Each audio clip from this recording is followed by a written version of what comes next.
Hello and welcome to Minerals, Rocks, and Fossil Talks. I'm your paleo teacher, Jen, and it's time for Monday Musings. So we're going to be talking about tetrapods today. Now, the evolution of tetrapods began about 400 million years ago during the Devonian period, with the early tetrapods evolving from lobe-finned fishes. While most species today are terrestrial, little evidence supports the idea that any of the earliest tetrapods could move about on land, as their limbs could not have held their midsections up off the ground, and the known trackways do not indicate they dragged their bellies on the ground. As we can see here, all we're seeing are legs and tail drags. So presumably the tracks were made by animals that were walking along the bottoms of shallow bodies of water, as we can see in this illustration. Makes sense. It is now clear that the common ancestor of the bony fishes had a primitive air-breathing lung, later evolved into a swim bladder in most actinopterygians. Those are ray-finned fishes. This suggests that sarcopterygians evolved in warm, shallow waters using their simple lung when the oxygen level in the water became too low. Fleshy lobe fins supported on bones rather than ray-stiffened fins seem to have been an ancestral trait of all bony fishes as well. The lobe-finned ancestors of the tetrapods evolved them further, while the ancestors of the ray-finned fish evolved their fins in a different direction. The most primitive group of actinopterygians, the bashirs, still have fleshy frontal fins. And these are fun little fish. I had a friend who had these fish. She comments on these videos a lot. She'll probably comment on this one. These fish are fun. I like them. By the late Devonian, plants had stabilized freshwater habitats, allowing the first wetland ecosystems to develop, with increasingly complex food webs that afforded new opportunities.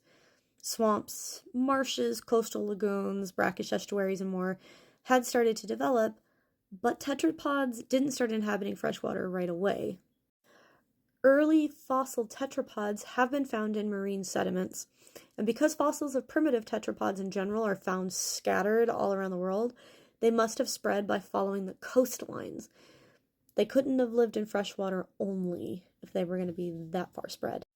I apologize for any weird crackling sounds you hear in the background. My cat has the zoomies and I cannot get him to stop.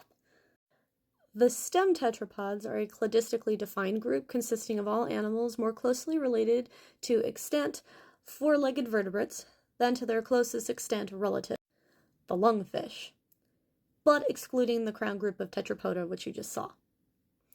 They are thus paraphyletic, though acceptable in phylogenetic nomenclature, as the group is defined by strict reference to phylogeny rather than to traits, as in traditional systematics.